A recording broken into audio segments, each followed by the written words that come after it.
आकाशवाणी मध्य प्रदेश से प्रस्तुत है प्रादेशिक समाचार। नमस्कार, समाचारों के साथ मैं प्रशांत सेंगर।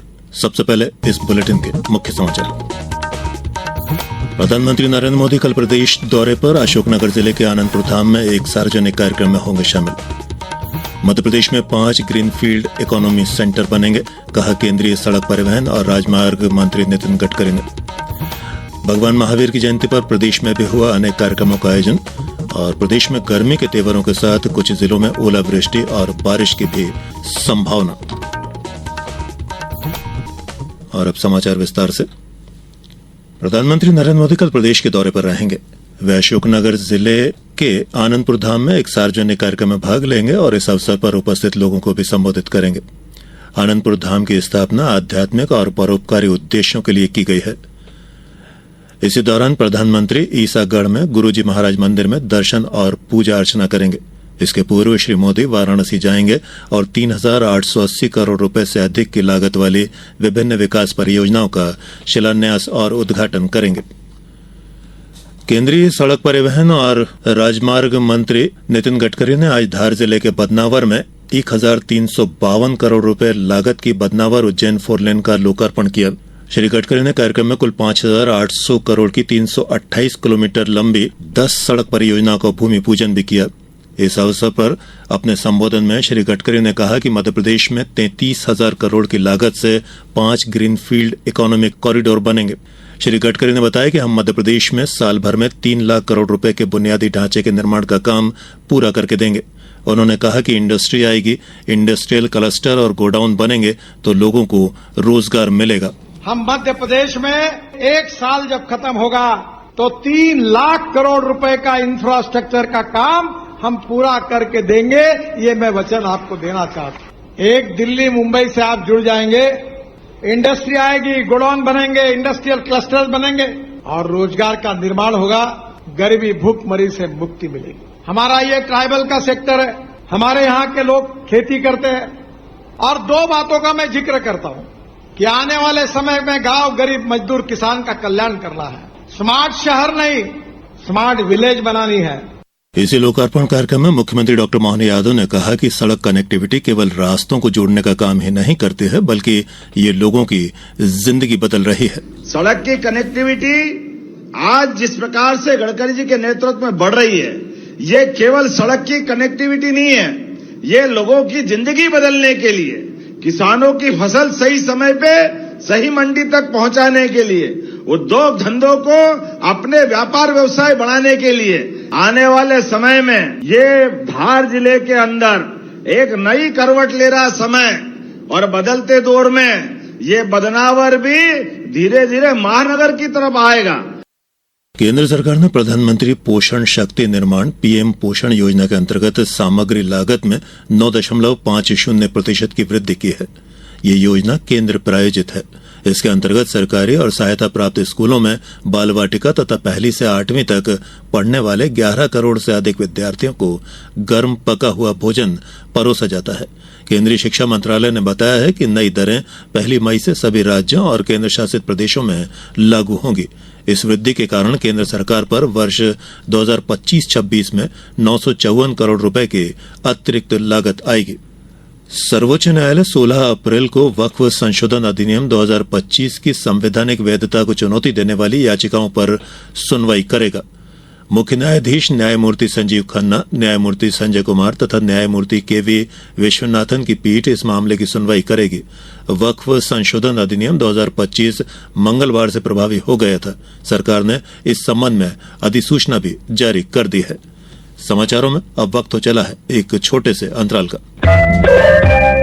ये समाचार आप आकाशवाणी मध्य प्रदेश से सुन रहे हैं। ये समाचार बुलेटिन YouTube पर Madhya Pradesh news all India radio channel पर और Facebook साथ ही X प्लेटफॉर्म पर AIR न्यूज भोपाल पेज पर सुने जा सकते हैं। इसके अलावा आप हमारी वेबसाइट newsonair.gov.in पर अथवा न्यूज ऑन AIR ऐप पर भी समाचार सुन सकते हैं।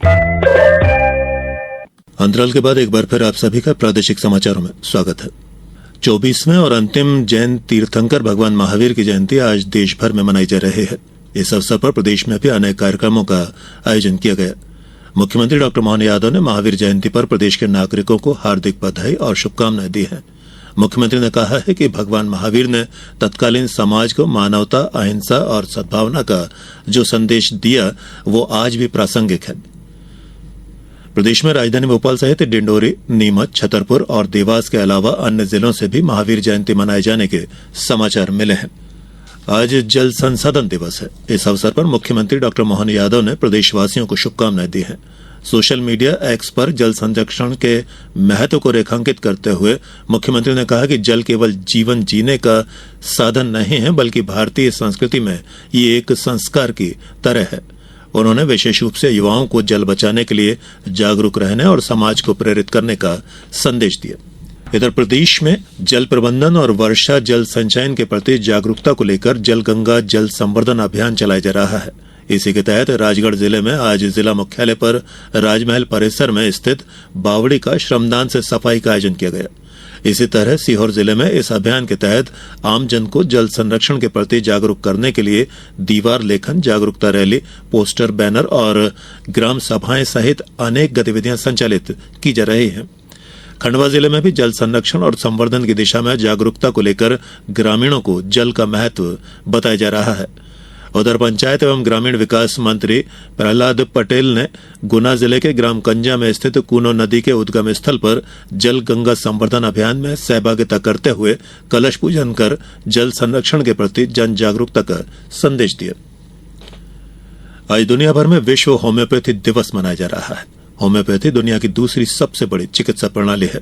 ये स्वास्थ्य सेवा के लिए जहां समग्र दृष्टिकोण प्रदान किया करती है, वहीं दुनिया भर में लाखों लोगों को अपनी प्राकृतिक पद्धतियों के लिए भी आकर्षित किया करती है। आयुष मंत्रालय के अनुसार देश में 10 करोड़ से अधिक लोग अपनी स्वास्थ्य आवश्यकताओं के लिए होम्योपैथी पर भरोसा किया करते हैं। प्रदेश में समर्थन मूल्य पर गेहूं का उपार्जन 5 मई तक किया जाएगा। खाद्य नागरिक आपूर्ति और उपभोक्ता संरक्षण मंत्री गोविंद सिंह राजपूत ने बताया कि किसानों को गेहूं के लिए 2,425 रुपए प्रति क्विंटल समर्थन मूल्य के साथ 175 रुपए प्रति क्विंटल बोनस यानी 2,600 रुपए प्रति क्विंटल का भुगतान किया जा रहा है। श्री राजपूत ने बताया कि प्रदेश में 3,528 उपार्जन केंद्रों की स्थापना की गई है और अब तक कुल 3 लाख से अधिक किसानों से 26.73 लाख मीट्रिक टन गेहूं का उपार्जन किया गया है। प्रदेश में इन दिनों मौसम के 2 रंग देखने को मिल रहे हैं। कहीं गर्मी का कहर है तो कहीं बारिश हो रही है। मौसम विभाग ने बताया है कि अभी पश्चिमी विक्षोभ, चक्रवाती परिसंचरण और ट्रफ सक्रिय है। इस वजह से प्रदेश में गर्मी के तेवर के साथ साथ ओलावृष्टि और बारिश की भी संभावना है। बताया गया है कि अगले 3 दिन तक मौसम ऐसा ही बना रहेगा। मौसम विभाग के अनुसार इस दौरान जहां कुछ जिलों में लू चलेगी तो वहीं दूसरी तरफ प्रदेश के श्योपुर, मुरैना, भिंड, दतिया, निवाड़ी, टीकमगढ़, छतरपुर, सतना, रीवा, सीधी, मऊगंज, सिंगरौली, शहडोल, अनूपपुर, डिंडोरी, मंडला और बालाघाट में गरज चमक की स्थिति रहेगी। वहीं बारिश और ओले भी गिर सकते हैं। और अब इस बुलेटिन के कुछ समाचार संक्षिप्त में। डिंडोरी जिले में आज कलेक्टर ने प्रेस वार्ता की। इसमें जिले के विकास कार्यों से जुड़े विभिन्न महत्वपूर्ण बिंदुओं पर चर्चा की गई। सीहोर जिले में जिला खाद्य नागरिक आपूर्ति और उपभोक्ता संरक्षण विभाग द्वारा आगामी 1 मई 2025 से स्मार्ट पीडीएस लागू किया जाएगा।